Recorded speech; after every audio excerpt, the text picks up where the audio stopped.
नमस्कार, बहुत स्वागत है आपका। आप देख रहे हैं ग्रहण ज्योतिष सीक्रेट।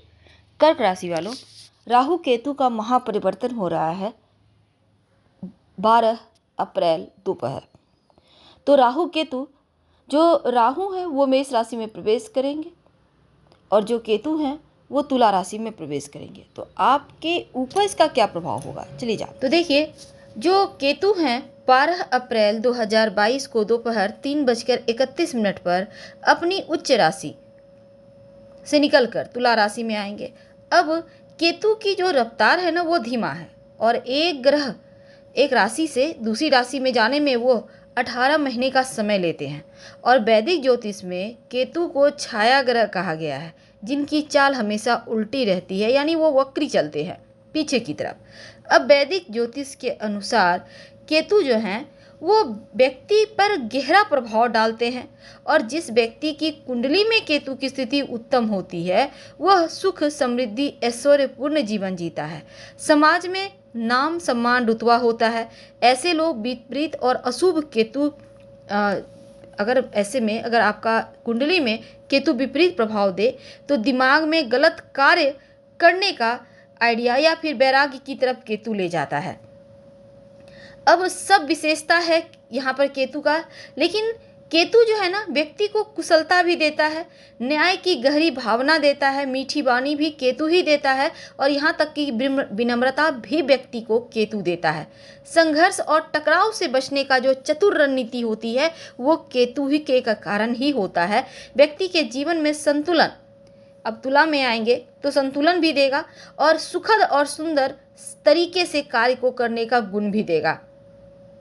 तो ऐसे में केतु का प्रभाव आपके जीवन पर क्या पड़ेगा ये तो हम जानेंगे विस्तार से, लेकिन उसके पहले एक और बात, किसी भी व्यक्ति को स्वयं कोई भी स्वतंत्र परिणाम नहीं देता केतु, क्योंकि केतु किसी भी व्यक्ति की कुंडली में जिस भाव में बैठता है ना उस भाव के स्वामी के अनुरूप फल देता है। अब यहाँ तुला पर बैठे हुए हैं, तुला राशि में, तो ऐसे में अगर केतु का प्रभाव अन्य 7 ग्रहों यानी कि सूर्य, चंद्रमा, मंगल, शनि, शुक्र, बृहस्पति, बुध की युति और दृष्टि पर निर्भर करता है तो केतु अन्य ग्रहों की तरह अपनी दशा अवधि में व्यक्ति को वैसा ही परिणाम देता है जैसे ग्रह उनके साथ जुड़ते हैं। तो केतु जिस भी भाव में स्थित होता है उस भाव का निम्न फल देता है और अलगाव का भी यह ग्रह माना जाता है। तो केतु कर्म प्रधान ग्रह है, अच्छे और बुरे दोनों ही प्रकार के कर्मों का प्रतिनिधित्व करता है। ऐसे में कर्म जीवन का अंतिम चरण केतु से प्रभावित होता है और शुरुआती चरण राहु का प्रभाव होता है। तो केतु किसी भी व्यक्ति के विचार, गहन विश्लेषण, ये चीजें केतु देता है। स्थिरता, जीवन का उद्देश्य का एहसास भी केतु करवाता है। और केतु के बारे में एक और चीज है कि केतु जो है ना भ्रम भी देता है, आत्मज्ञान भी देता है, कभी कभी भटकाव भी देता है। तो ऐसे में जब वो 1.5 साल तुला में रहेंगे तब क्या होगा। तो कर्क राशि वालों, केतु आपके चौथे भाव में गोचर करेंगे और जो विद्यार्थी हैं पढ़ाई लिखाई में थोड़ा व्यवधान डालेंगे यहाँ पर केतु, तो इस समय खुद को आप लगेगा जैसे किसी और ही दुनिया में खोए हुए हैं, ऐसा महसूस करेंगे। और उन जो आपके सीखने की जो एक चाह है उसमें गिरावट आएगा। अब दूसरी तरफ इसका सीधा प्रभाव प्रदर्शन पर पड़ेगा और इस अवधि में आपके घर का माहौल बहुत अच्छा नहीं रहेगा। तो ऐसे में परिवार के सदस्यों के साथ छोटी मोटी अनबन झगड़े हो सकते हैं, यानी कि चौथे भाव जो माता का भाव है इसमें आने से घर में शांति जो है वो भंग होगी। तो इस पीरियड में किसी भी संपत्ति प्रॉपर्टी में इन्वेस्ट ना करें और ना किसी गलत सौदे के शिकार हो जाए।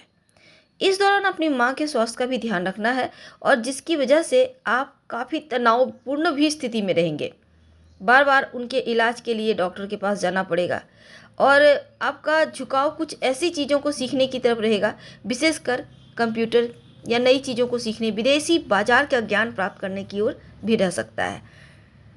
प्रतिदिन माथे पर अगर हल्दी का तिलक लगाएं तो ये जो यहाँ पर कर्क वालों के लिए स्थिति बेहतर होगी।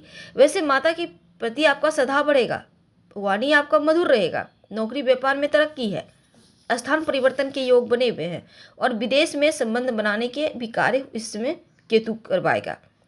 अगर उम्र आपकी 36 से ज़्यादा है तो भाग्य परिवर्तन का लाभ मिलेगा, क्योंकि कुंडली में शुभ केतु आपको भाग्यशाली बनाएगा और माँ को कष्ट होने की संभावना है। पैतृक संपत्ति में आपको परेशानी का सामना करना पड़ सकता है, ध्यान रखें। अब चंद्रमा के प्रभाव में चतुर्थ भाव है, इसलिए मन में काफ़ी अच्छे बुरे विचार आएंगे और इसमें विद्यार्थियों के लिए समय उतना अच्छा नहीं है, थोड़ा सा पढ़ाई पे फोकस करें। केतु ज्ञान प्रभाव उत्पन्न करता है जो मानसिक क्षमताओं को, बुद्धि, स्वभाव को, स्वास्थ्य को, धन को प्रभावित करता है। ऐसे में पुराना किया हुआ पैसा आपको लाभ देगा और पुराने कार्य भी आपको सफलता देगा। स्वभाव में थोड़ा परिवर्तन दिखेगा। परिवार की महिलाओं या अन्य व्यक्तियों के प्रति आप अधिक सजग रहेंगे। जन्म स्थान से दूर रहेंगे इस समय और आपका वैवाहिक जीवन अच्छा है। वैसे प्रेम संबंधों में ताजगी दिखती है। दूसरी तरफ अगर आप जन्म स्थान से दूर रहेंगे तो वैवाहिक जीवन बढ़िया रहेगा और प्रेम संबंधों में आप साथी के प्रति नाराजगी जाहिर कर सकते हैं। लेकिन स्थानांतरण और व्यापार को अच्छे मन से स्वीकार कीजिए और सोच को स्पष्ट रखिए। जो माँ है, जो वृद्ध महिला है, उनकी सेवा करें और सोमवार को सफ़ेद वस्त्र जरूर पहने, आपके लिए बढ़िया रहेगा। और माथे पर हल्दी का तिलक जरूर लगाएं। तो फिलहाल विदा लेंगे, धन्यवाद।